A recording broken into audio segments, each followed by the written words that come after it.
Nikah itu ibadah bukan ibu? Aba, nikah itu ibadah bukan?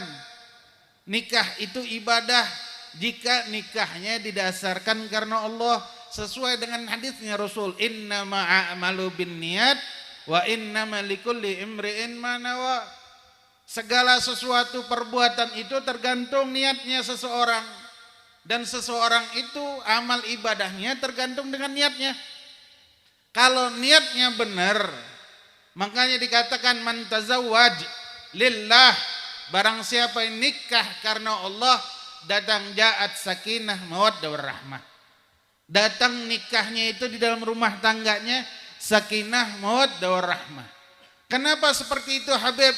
Karena orang yang nikah karena Allah dan nikah untuk ngikutin Nabi Muhammad, maka dia akan menjaga pernikahan tersebut.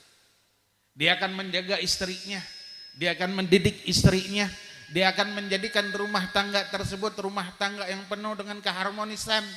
Dia akan ngikutin apa yang diajarkan oleh Nabi Muhammad di dalam rumah tangga.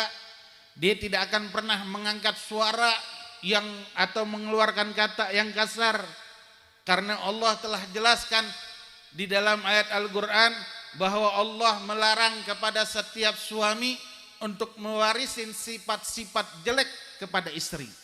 Di antara sifat jelek tersebut apa-apa? Tidak menjadikan istri tersebut untuk menjadi wanita yang soleh, yaitu taat kepada Allah, taat kepada Rasul, dan taat kepada suaminya. Tapi jika nikahnya karena Allah, dia akan menjaga semuanya. Dia akan mendidik istrinya, dia akan berkata dengan lemah lembut. Jika sudah terjadi di dalam hal tersebut, di dalam pernikahannya, maka pernikahannya akan datang sakinah mawaddah warahmah. Istrinya akan diajarin bagaimana tata cara menutup aurat yang sempurna.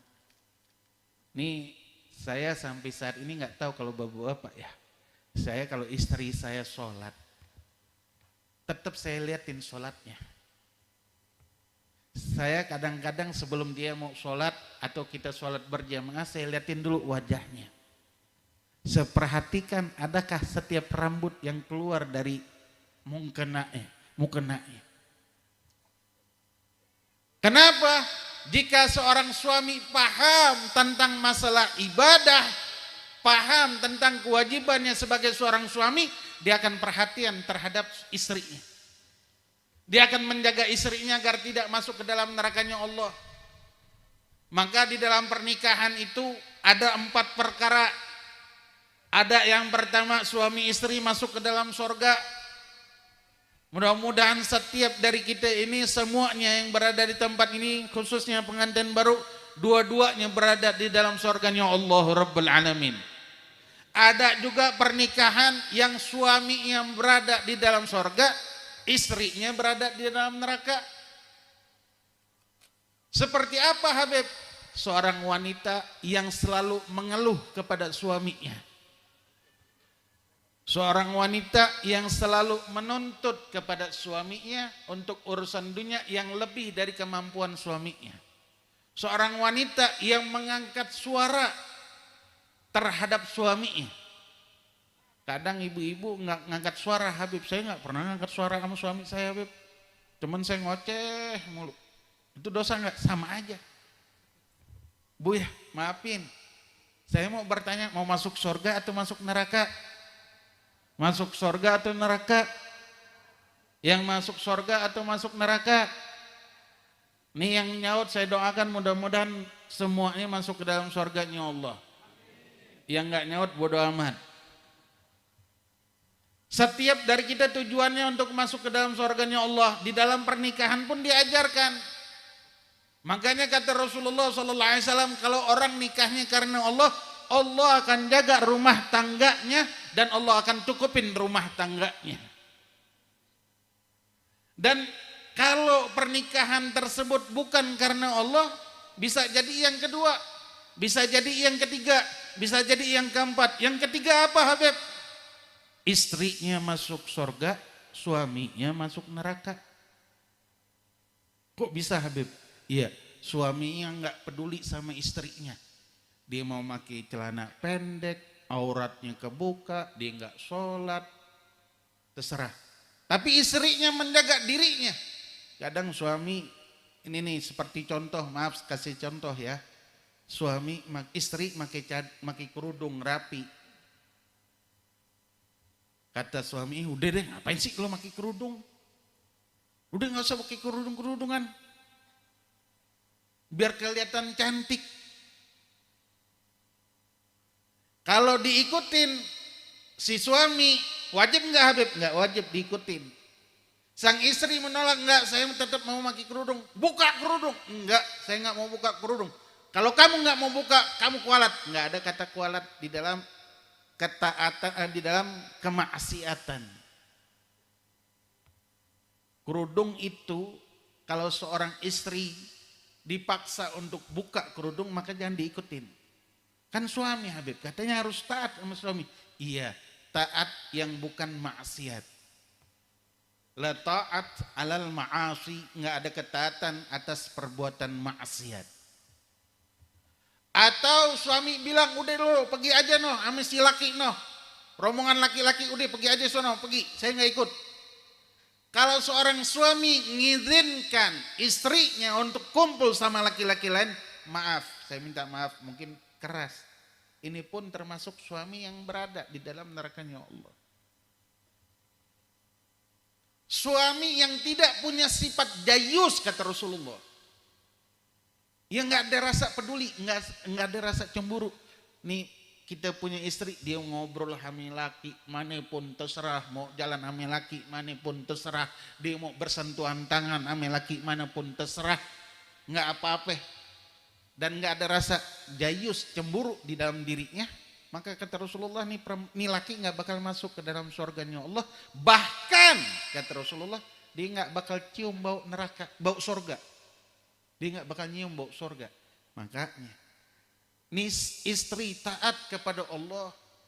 Kadang nih satu lagi dibangunkan sholat atau disuruh sholat, lakinya ngomel-ngomel, banting barang, bahkan berani main tangan sama istrinya. Yang seperti ini juga laki-lakinya nggak bakal masuk ke dalam surganya Allah. Hati-hati, pernikahan bukan hal yang gampang. Itu yang ketiga, istrinya taat kepada dia, taat kepada Allah, tapi suaminya nggak peduli. Suaminya ninggalin kewajiban, suaminya nggak peduli dengan sholat, suami nggak peduli dengan ngaji Quran, suami nggak peduli dengan hal-hal kebaikan. Yang tahu dia melakukan maksiat, meninggalkan sholat, mabok, ataupun segala hal yang lainnya. Maka nih suami akan berada di dalam neraka, tapi istrinya akan berada di dalam surga. Keempat, istri dan suami berada dua-duanya di dalam neraka. Gimana caranya Habib? Ya sang suami nggak peduli nih istri mau gimana keadaannya, mau ngomongin orang, mau gibahin orang, mau nyaci maki orang. Yang si laki, yang istri nggak peduli, yang laki mau jalan sama siapa aja, mau ngobrol sama siapa aja, nggak peduli. Nah, tiga perkara ini akan berada di dalam neraka kecuali satu, berada kedua-duanya. Kalau saya tanya semuanya pasti berharap suaminya dan istrinya berada di dalam surganya Allah Rabbul Alamin Jalla Jalaluhu wa Ta'ala Azamatuh. Betul atau tidak? Betul atau betul? Betul atau betul? Maka ikutin Nabi Muhammad. Jangan jadikan kita setelah nikah keluar dari apa yang diajarkan oleh Nabi Muhammad. Ibadah nikah itu ibadah. Sang suami dituntut untuk menjadi wajib. Di dalam ayat Al-Quran, wa ashiruhunna bil ma'ruf, pergaulilah istrimu dengan lemah lembut. Kata ulama tiga, yang pertama memberikan keamanan, yang kedua berlemah lembut, yang ketiga memberikan nafkah. Ini tiga perkara ini merupakan kewajiban bagi setiap seorang laki-laki di dalam rumah tangganya. Keamanan bukan keamanan di dunia saja, tapi keamanan di yaumul qiyamah. Jauh dari azab kubur, jauh dari azab nerakanya Allah Rabbul Alamin Jalla Jalaluhu wa Ta'ala Azamatuh. Kalau cekcok wajar. Siapa bilang Nabi nggak pernah cekcok? Siapa bilang Nabi nggak pernah beda pendapat sama istrinya? Nabi pernah marah sama istrinya, Tapi Nabi nggak pernah teriak-teriak, bahkan mukul tangan, nggak pernah Nabi. Yang salah ditegur dengan kalimat yang kecil. Hubabah Aisyah pernah mengatakan tentang istri Nabi yang lain, kalau istrinya kecil. Tapi kata Rasulullah, wahai istriku Aisyah, ketahuilah satu ucapan yang kau ucapkan tadi itu kalau diletakkan ke lautan, maka semua lautan itu akan berubah menjadi busuk. Gara-gara apa? Ribahin orang. Ini enggak, kadang kita di dalam rumah tangga, suami yang ribahin si orang, yang bininya juga ngiyain. Hati-hati. Jangan taruh keridhaan di dalam diri kita, baik itu istri, baik itu suami, dalam perbuatan maksiat. Jangan, hadirin. Kata Rasulullah SAW, saya kembali lagi ke hadis yang lebih awal. Pengen dapat rumah tangga yang sakinah, mawaddah, rahmah, jangan lupa niat. Habib, saya udah nikah puluhan tahun, benahin niat. Karena setiap amal ibadah itu di dalam pernikahan kita akan dilipat gandakan oleh Allah. Jika niat nikahnya karena Allah. Habib, sekian tahun saya belum nikah, ya nggak apa-apa, pasang niat dari sekarang. Niat yang penting, niat yang dari sekarang. Ntar kalau nikahnya gimana, tar aja, kalau udah nikah baru pasang niat lagi. Ini yang paling penting di dalam pernikahan yang sering kali kita lupa, niat pernikahan. Yang kedua, di dalam pernikahan tersebut, jika ingin kita mendapatkan yang pertama, tidak ingin mendapatkan yang kedua atau yang ketiga atau yang keempat, Rasulullah telah memberikan saran kepada setiap seorang suami dan juga memberikan saran kepada setiap seorang laki-laki. Apa? Kalau nikah jangan cari cantiknya, jangan cari putihnya, jangan cari gantengnya. Kalau nikah jangan cari hartanya, jangan cari jabatannya, jangan. Kalau nikah jangan cari nasabnya, keturunan orang besar, darah biru, kagak ada. Darahnya semuanya sama.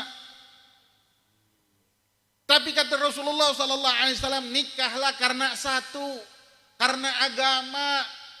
Kalau sudah karena agama, maka kebahagiaan yang setiap kita harapkan di dalam rumah tangga kita akan kita dapatkan.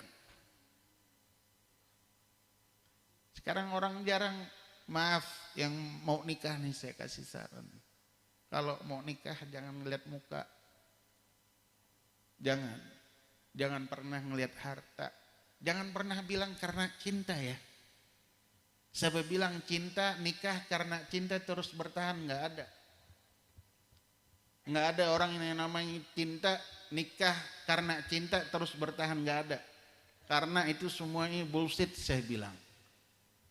Kenapa bullshit? Iya, kalau dia dapat perempuan yang lebih cantik dari yang ada di rumah, dia bakal deketin tuh perempuan.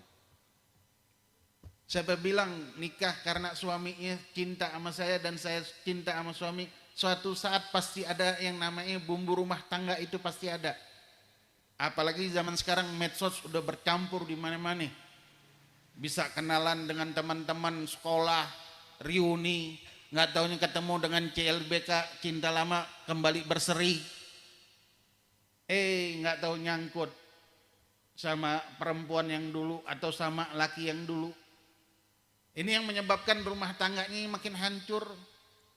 Makanya carilah agama di dalam pernikahan. Ketika kita nyari agama, tanyakan teman-temannya, sholatnya gimana? Tanyakan dia taat nggak sama orang tuanya. Cari tahu, jangan main asal cantik terus kaya, terus tampan dia mau nikah. Enggak, hadirin. Pernikahan itu perkara yang sangat berat. Makanya Allah bilang, wa akhadna minkum mitsaqan ghalidha. Kami ambil perjanjian atas kalian. Siapa? Para suami yang nanti dituntut oleh Allah di yaumul qiyamah. Perempuan mah enggak dituntut. Perempuan enggak ditanya atas dosa suami, enggak. Tapi setiap suami akan ditanya setiap dosa yang dilakukan oleh istrinya. Wahai perempuan, kalian tidak akan dipertanggungjawabkan atas dosa suami kalian.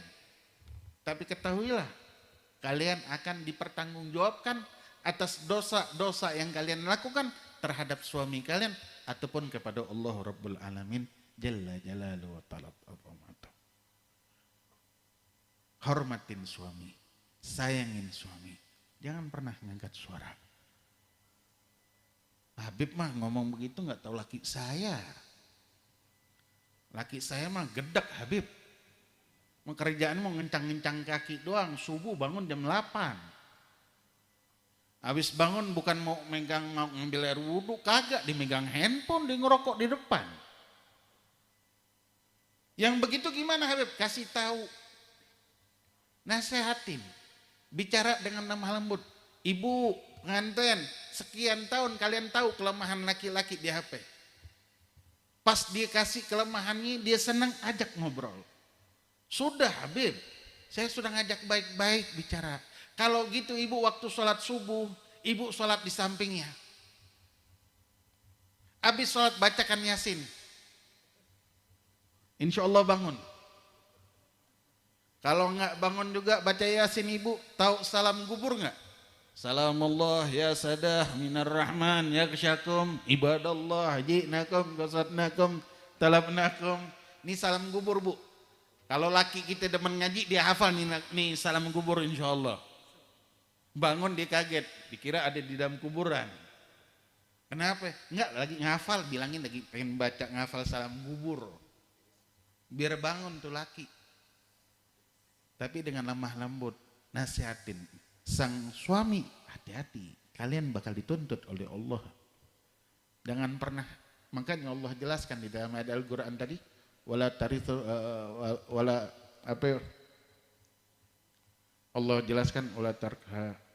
Allahumma shalli ala Muhammad. Allah jelaskan jangan pernah mewarisin sifat kasar atau sifat jelek kepada istri-istri kalian. Jadi seorang wanita, laki-laki dengerin, lo gak bakal lahir di hidup ini kalau bukan dari perutnya seorang wanita. Gak ada laki-laki yang hamil. Ada gak? Ada gak? Maka lo bersyukur sama perempuan. Dikandung sama orang tua 9 bulan, lo rasain tuh punya bini yang lagi hamil gimana? Tidur susah. Apalagi kalau ngidamnya gak mau ngeliat muka kita. Benar gak? Ada gak yang begitu di sini? Alhamdulillah saya di Jakarta ngedapetin teman tongkrongan saya.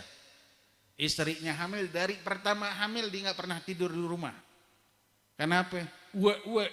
Bininya ngamuk-ngamuk ngeliat muka dia. Gue bilang lu sabar dah.